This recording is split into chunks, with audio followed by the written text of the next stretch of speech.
nothing like filming these videos and hearing your neighbors come home, so now they're listening to you potentially talking about a penis. I love my life. Hello everybody, and welcome back to this mess where I attempt to teach others about the importance of sex and knowing stuff about your body. You can tell I've done this before, haven't you? I've not. This is new, and this is terrifying for me. So this is the first out of potentially 6 different lessons. Lesson number 1, whoops, ignore me, I'm just fucking around with my chair. Lesson number 1, what is sex? Okay, Google, what is sex? Okay, boomer. I thought it'd be, appropriate to start to have this be the first lesson because, we talk for as much as we talk about sex in sex ed, we don't talk about what it is. We just kind of talk about what it can lead to, which but also I'd like to change that. So we're going to talk about what it is. We're not going to talk about, and I'll briefly talk about what can happen during sex. I'm not going to give a very detailed description though. Thank God for everybody involved. So let's start this lesson already. What is sex? Lesson 1. Well, let's start this lesson already. Lesson 1 of this sex education 6 video course. What is sex? Well, the definition is pretty heteronormative. I don't know if you've ever looked up sexual intercourse definition. I just did. That's on my Google history now. And according to the, Webster's Dictionary website, let's see, what are they saying? Cool.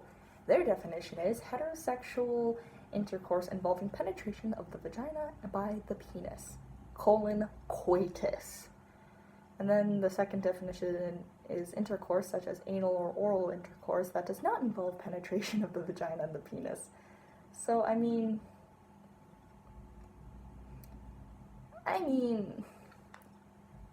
it's just because I'm not that much in the LGBT community, but I feel like that kind of covers most of the ground. But the first definition is still heterosexual intercourse. What? So if you look up sexual intercourse definition, the chances are you're probably going to get a definition that is pretty heteronormative. It is penis and vagina penetration. Why did I clap? Which is, yes, that is a type of sex, but also that is not the only type of sex, and that is certainly not the default of sex. Straight people aren't the default. They're not. Straight people aren't the default, and we need to start advancing our language around sex to express that. But intercourse such as anal or oral intercourse that does not involve penetration of the vagina and by the penis, while that does cover some ground, that is still painting the penis and vagina penetration as the default, which it's not. I've been on this point for too long. Okay.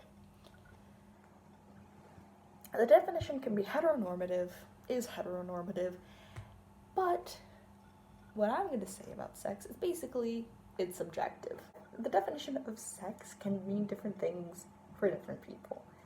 Is sex simply penetration, or can it be other things? Is rubbing the clitoris sex? Is, using a vibrator sex? I'm only thinking about this from a vagina point of view because I have a vagina. Is it giving a handjob sex? I don't know. Sex is basically pretty subjective, and it can mean different things for different people. In terms of contracting an STI or getting pregnant, sex does have a definition, and it's simply just any activity that can pass bodily fluids between two people.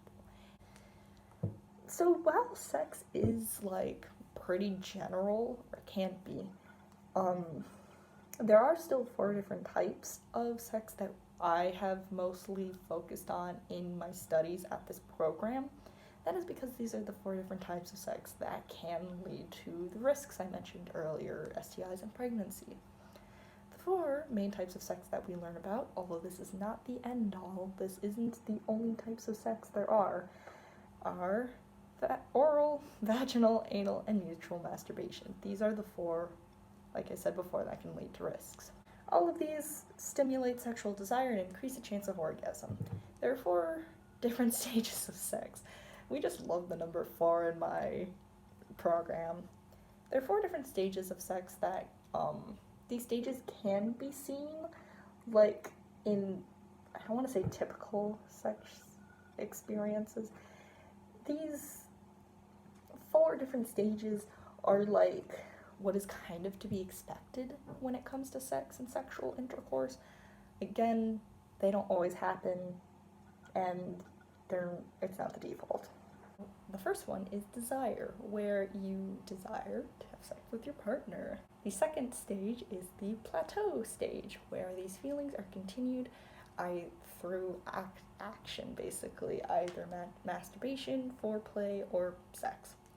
The third stage is orgasm, where all of the previous activities build up and cause your muscles to tense, and then an orgasm is when they all release and other things happen.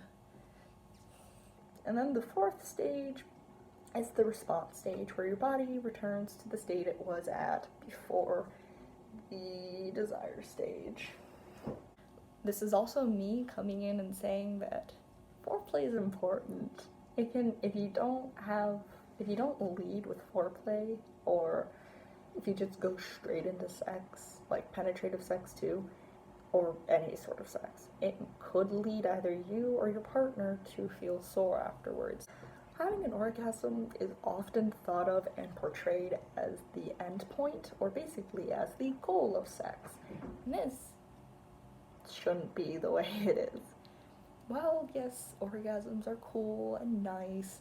Have you ever tried just having the experience of exploring yourself? That's pretty cool too. What I'm basically saying is that orgasm shouldn't be the only goal that comes out of sex, and it shouldn't be thought of as an end point either. The goal of sex can sometimes be, like I mentioned before, exploring yourself, exploring your partner, trying out new things, basically. And not every sexual encounter you're going to have is going to end in an orgasm. And that's normal. Sometimes sex ends when somebody, knocks on your door. Sometimes sex ends when one party's just like, I'm not into this anymore. Sometimes sex ends when you have an assignment coming up due online and you're like, I need to do this right now. It's normal. Not all sexual encounters end in an orgasm. And that's completely fine. Orgasms, I feel like, are overglorified in our society. Also, sex is thought of as like this big event, just like orgasms. Sex isn't always a big deal, and that's okay. I think it's important to sort of normalize this whole idea about sex, because it's often thought of as like, again, it's the end point in the relationship. This is when the relationship is serious, or like, I don't know. Sex is just thought of as a big deal. It's not all the time. So, now that you kind of know what sex is, you might be having questions now like, hey, what are all these terms that relate to not having sex then? Because there are a lot of terms. There are a lot of terms in general when it comes to sex. I don't know how I learned all of them.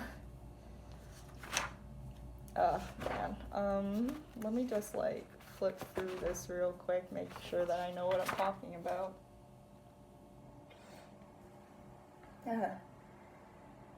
Oh yeah, quick question. Actually, not a quick question. This is just also a little reminder before we continue.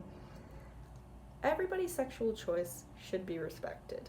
These choices can be strongly tied to somebody's personal values, and this looks different for different people. And it's really important that you respect those ideals, respect this person's choice, and don't go and respect people's comfort zones. So now you might be thinking, oh yeah, now I have this idea as to what sex is. But Elena, and I'll be like, yeah? And you'll be like, what are all these terms that are related to the lack of having sex? What the fudge nuggets? Why are there so many different terms? I'm so glad you asked. Having sex is an option. There are other options in life that are basically not having sex, and if you'd rather pursue those, you're valid, and here are some terms that you could know. I don't know how to tackle this. The first term we're going to go over is abstinence, which abstinence is the act of abstaining from sex. And it's going to look differently for different people. For some people, it might look like abstaining from sex until they find that one person that they want to have sex with. For some people, it might be abstaining from oral sex. That could transfer, STIs between the mouth and the genitals. For some people, for like people with vaginas, they might practice abstaining from sex when they are ovulating, which we'll talk about more later, but basically ovulation is when an egg is present in a vagina's womb, so they could get pregnant if they aren't careful.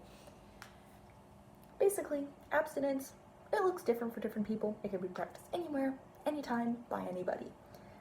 And if you want to be abstinent, that is a-okay. Abstinence is valid. You're good. If you don't want to be abstinent, also valid. Stay tuned. I'm going to teach you how to be healthy, how to stay healthy while you're not being abstinent. There's also another term called celibacy, which is abstaining from sex, but in a more religious sense. The official Webster's Dictionary definition is... Just kidding. I'm still looking at the sexual intercourse definition. Whoops.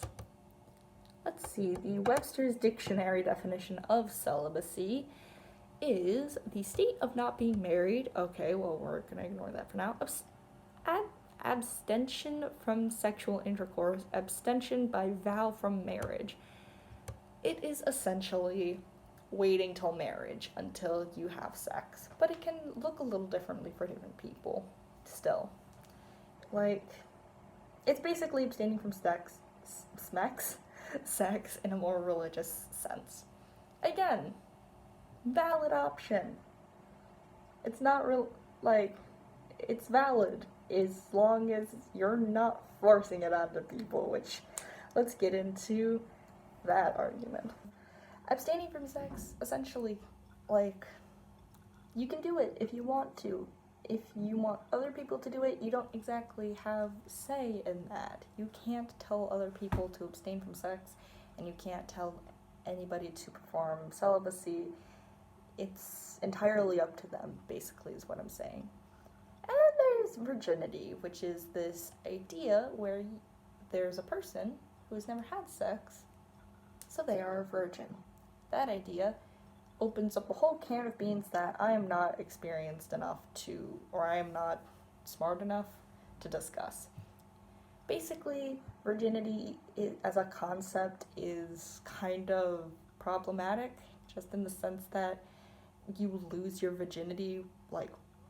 One, why are you losing something? Why is it seen as losing something? But also just virginity has been thought of as being tied to purity and being tied to being a morally good person. If you're not a virgin, oh, you're a slut. It's problematic. I can't explain it very well because, again, I'm not that smart. So instead, I'm going to give you guys a resource of somebody who is much more experienced in this field of virginity, much more experienced explaining the problems with virginity as a concept. And that person is Mackenzie Martz on YouTube. She does weekly blog and weekly live streams, And one topic that she has covered is virginity. She's talked about, let's look at her page, like the fact that people fetishize virginity, which is a whole big bag of nopes. The fact that virginity looks different for, like, you know, queer people. It's, you know, it's a good time. So I'm going to put her link in the description. If you want to check her out, she's awesome. She has a whole Tumblr. I'm going to call you out, Mackenzie. She has a whole Tumblr where she discusses stuff like this. She's a lot more experienced with explaining virginity as a messy topic than I am. So if you have questions, I would suggest you give them to her. You can ask me questions too. I'll do my best to answer them. I'm just not as experienced as she is. So to sort of conclude this lesson 1, sex is subjective. However, one definition that you should probably listen to is the fact that it can be defined as a passage of bodily fluids. Besides that, sex can really look like anything you want. Sex, and especially orgasms, are not always that big of a deal, and that's okay. Don't build them up, please. And, you know, virginity is a social construct. Oh, also, don't force anything onto people, because that's rude. If anyone decides that they want to have sex, they're valid. If anyone decides they don't want to have sex, they're also valid. Y'alls are valid. So yeah, that's gonna conclude this first lesson. Woo, time to edit these together. And I hope I'll see you guys in the next lesson where what do we talk about? We talk about communication. This is gonna be great.